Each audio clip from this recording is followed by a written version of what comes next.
Assalamualaikum warahmatullahi wabarakatuh. Allahu Akbar, Allahu Akbar, Allahu Akbar, walillahil hamd. Hari ini 6 Juni 2025, kaum muslimin merayakan Idul Adha. Idul Adha sebagai hari raya berkurban merupakan bagian penting dari ibadah kaum muslimin yang terkait juga dengan ibadah kurban, yakni menyembelih hewan kurban sebagai bentuk penghambaan kepada Allah untuk meraih ketakwaan. Selain itu, dalam mata rantai yang terhubung dengan ibadah kurban Idul Adha, yakni kaum muslimin yang berada di Mekah menunaikan ibadah haji dan wukuf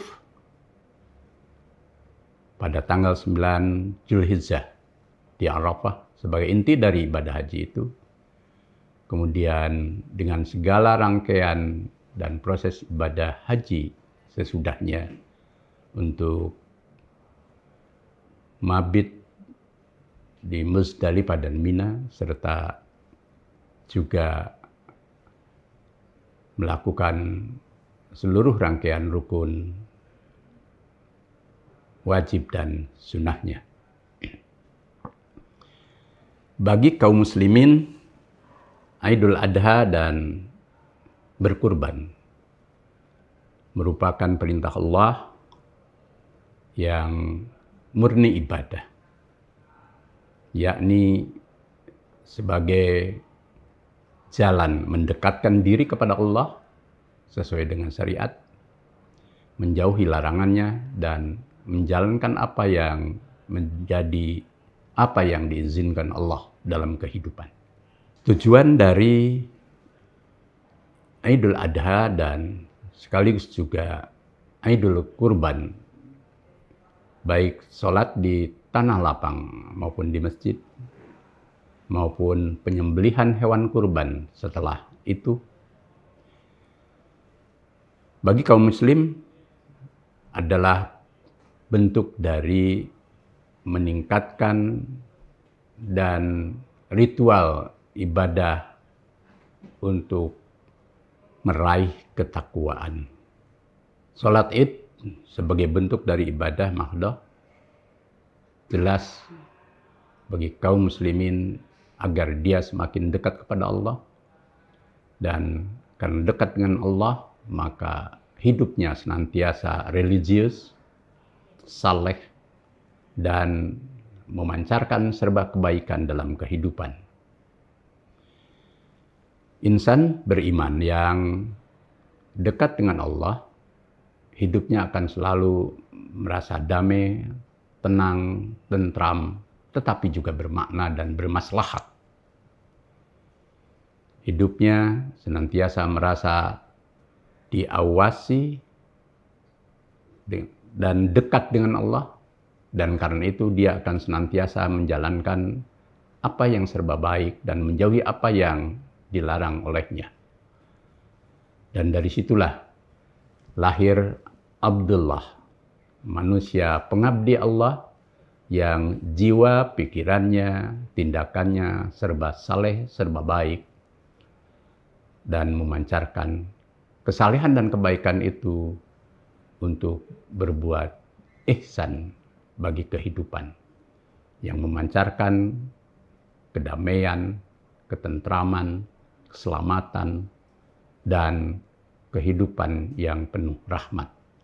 Salat itu sendiri selain menjadikan manusia muslim untuk selalu dekat kepada Allah, juga tanha anil fahsya wal munkar, mencegah insan beriman dari perbuatan buruk, jahat, dan segala bentuk kemungkaran.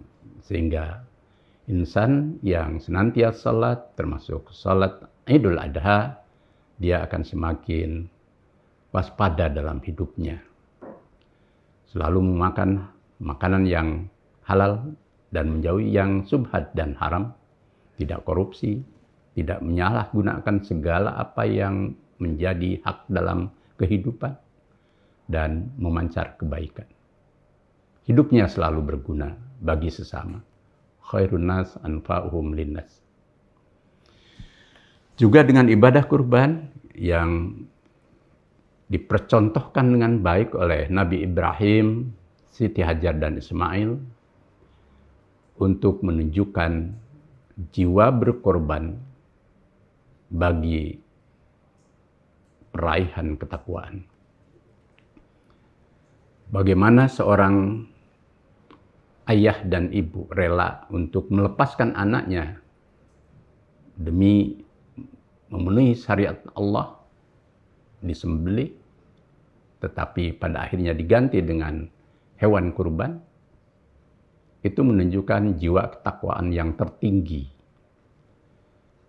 yang maknanya adalah siapapun insan beriman, ketika dirinya memiliki jiwa takwa, maka dia rela berkorban untuk segala hal yang bermakna dalam kehidupan lillahi ta'ala, demi meraih ridho dan anugerah Allah. Syariat lahiriahnya adalah menyembelih hewan kurban, tetapi makna terdalamnya adalah takwa. La yanalallaha luhumuha wala dima'uha walakin yanaluhu taqwa minkum. Darah dan daging dari sembelihan hewan kurban itu tidak akan sampai kepada Allah.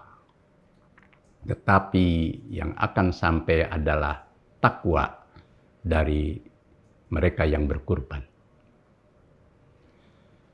Maka makna terdalamnya adalah apa yang kita miliki dalam kehidupan ini, harta, kekuasaan, dan segala kesenangan hidup yang kita peroleh sebenarnya nisbi.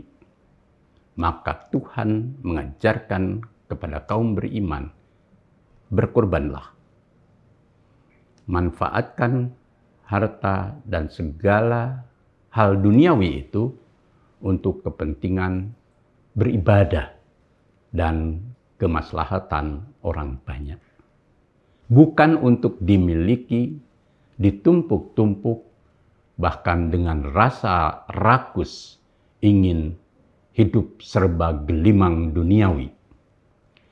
Ketika ibadah kurban itu mengajarkan kita untuk melepas apa yang kita miliki itu, maka sejatinya mereka yang berkurban sudah terbebaskan jiwanya, hatinya, pikirannya, rasa, dan segala apa yang dia miliki lillahi ta'ala untuk meraih ridho dan karunia Allah, keselamatan hidup dunia dan akhirat, sekaligus berkurban untuk kepentingan orang banyak.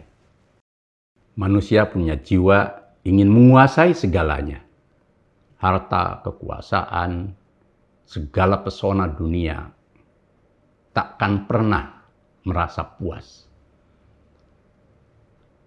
Bahkan dengan cara yang tidak halal, korupsi, penyalahgunaan kekuasaan, dan segala perilaku yang menunjukkan ketamakan.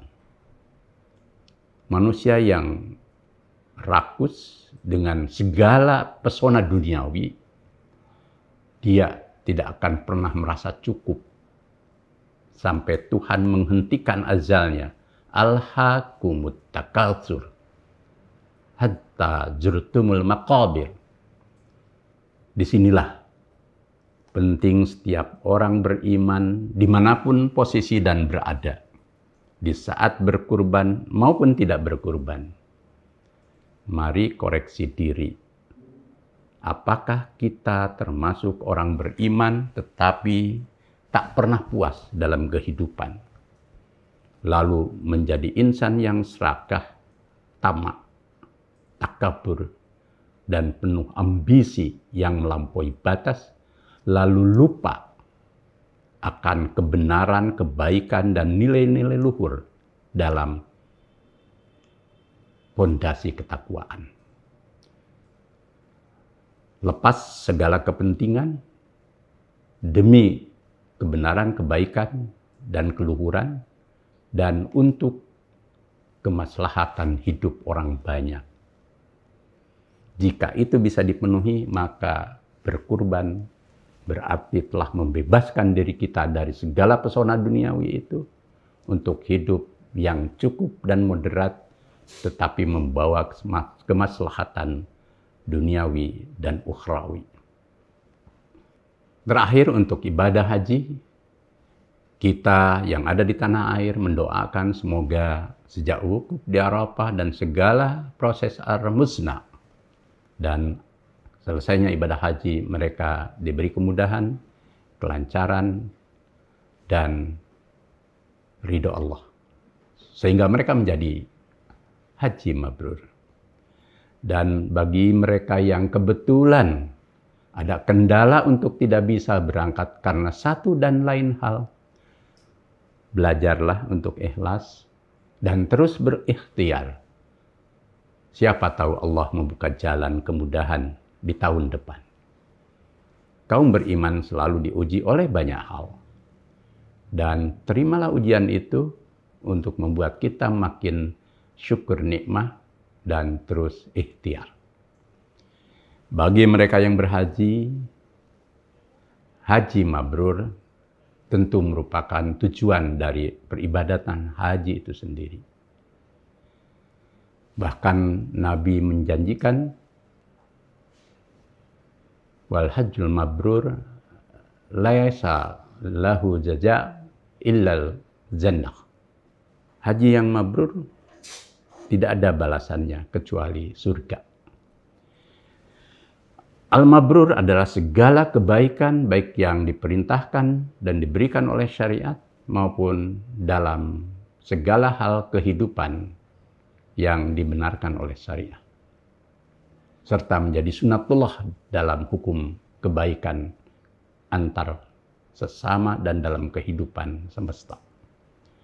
Maka mereka yang sedang berhaji dan nanti selesai berhaji, maupun kita di antara kaum muslimin yang sudah berhaji, mari rawat kemabruran itu dalam segala bentuk kebaikan yang hablum minallah, hubungan dengan Allah, maupun hablum minannas.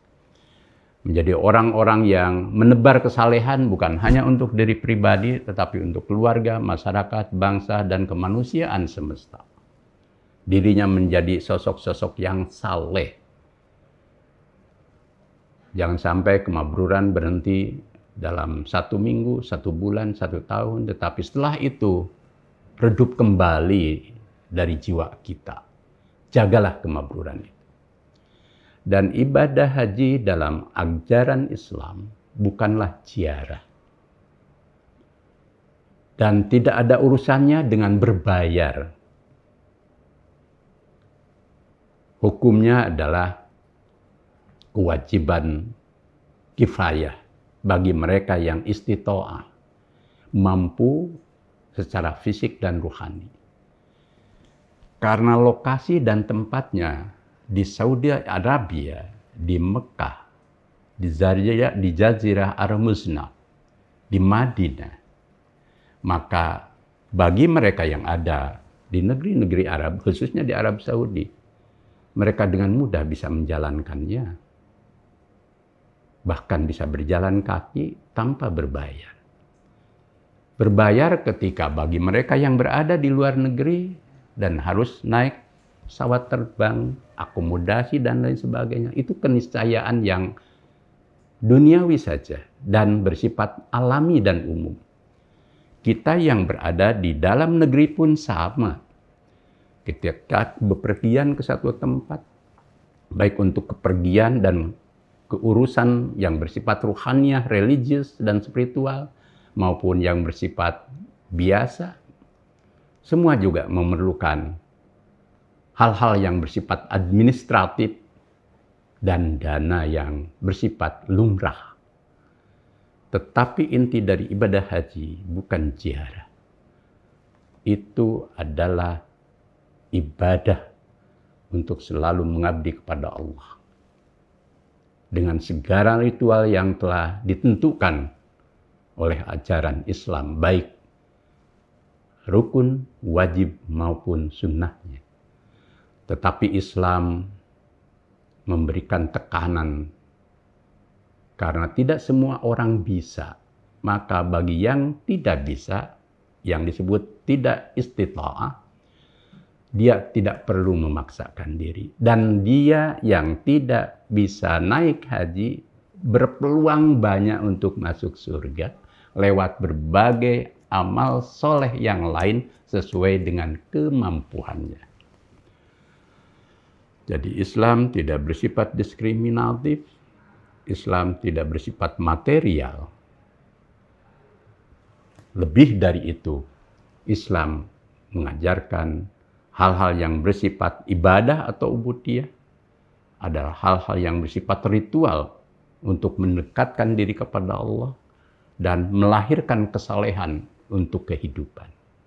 Di luar itu ada hal-hal yang bersifat muamalah duniawiyah untuk menjalani segala aspek kehidupan, baik yang skupnya kecil maupun besar dalam berbangsa, bernegara, bahkan relasi kemanusiaan global, juga memberi kaidah-kaidah yang konstruktif, yang intinya adalah menebar rahmat bagi semesta.